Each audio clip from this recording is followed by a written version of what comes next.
This is WVLT News at 6. We got a choir for president.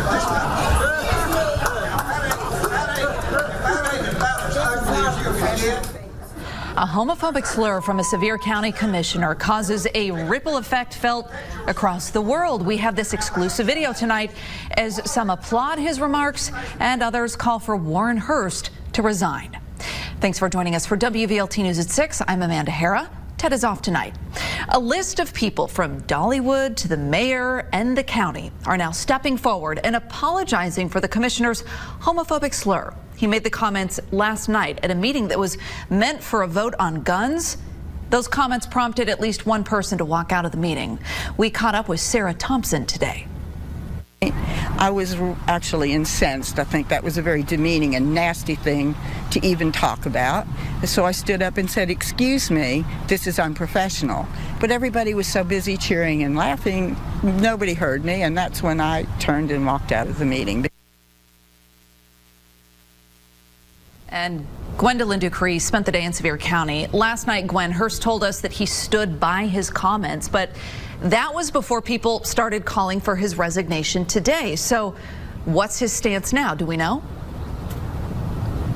Well, you know, we've been continuously reaching out to Hurst here, trying to figure out now what does he have to say, because Amanda, last night we were at that meeting and we called Hurst soon after that to get him on the phone, and he said, "Look, I stand by what I had to say. Those were my opinions." But we spoke earlier, Amanda, you mentioned, you made a great point in saying that today is a new day and that, you know, now people are having more comments to say about this. People are asking for an apology. People are asking now to resign. We even spoke with one person while we've been out here, and he's now trying to rally up some people here to come here and take to the streets and protest because they really want their voices heard here. And people are speaking out, although people are also saying we stand by Warren Hurst here and what he had to say. One constituent in his district told me today that she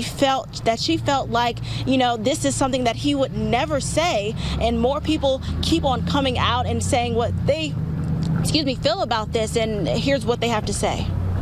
I was shocked, I was outraged, and quite frankly disgusted that a person thought that they could share stuff like this. So we live in the United States of America. We have freedom of speech. Everybody is entitled to their opinion. Separate opinions stemming from one situation in Sevier County. It's time, folks, that we wake up. It's been time. It's past time. District 1 Commissioner Warren Hurst's comments are making its way to the community. This was during a Monday night's meeting where elected officials passed a Second Amendment sanctuary.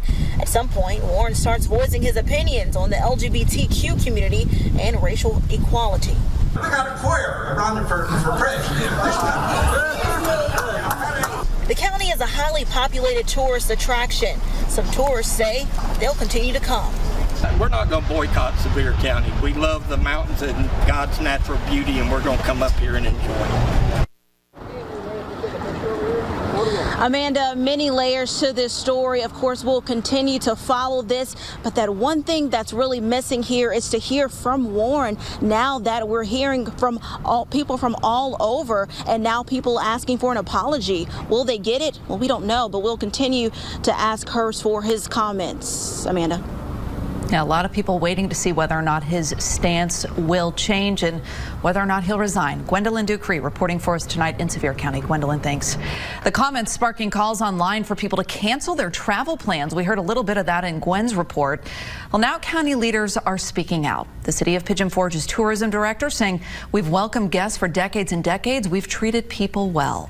Sevier County's Mayor Larry Waters calling the county a place that is welcoming to everyone. And Dollywood speaking out as well. The theme park says Dollywood is open and welcoming to everyone every single day. We should also mention that county commissioners that were at that meeting last night now commenting as well. Sevier County Commissioner Greg Haggard told us within the last 15 minutes, Commissioner Hurst's comments do not speak for the rest of the county commission. Of course, we're going to continue to follow this throughout the night.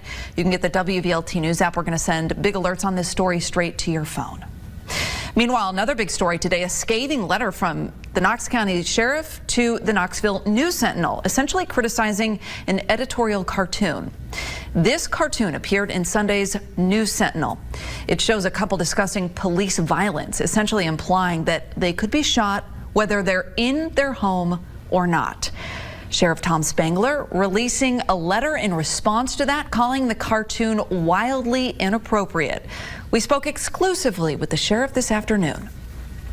I wanted them to know that I was very disgusted with them putting that in the paper. I didn't think it was right. I didn't think it's fair to portray our officers and any other officer that way. Well, the sheriff says the cartoon sends the wrong message. He says that it is teaching people to be afraid of his officers. He said that is the exact opposite of the relationship he wants to have between his deputies and the public that they serve. Well, TDOT says they're almost done changing the speed limit signs on I-40 and 640. The signs are all up on 640 and up until just east of Cherry Street along I-40. They'll be finishing the job tonight, getting the rest of those signs up on I-40 over to the Jefferson and Sevier County lines. TDOT says one reason for the change, people were already speeding, so it made sense to up the speed limit, keep things safe on the road.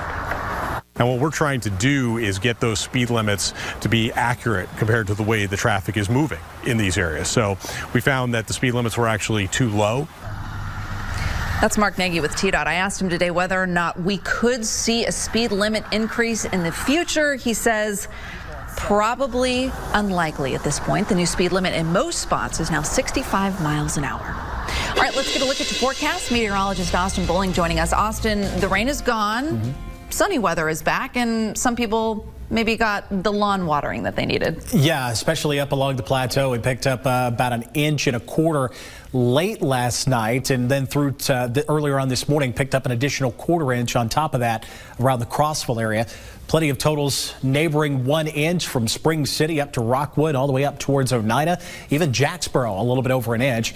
Down here across the Knox County area, we did pick up around 1/2 inch of rainfall, and over towards Sevierville, Morristown, closer to 1/3 of an inch.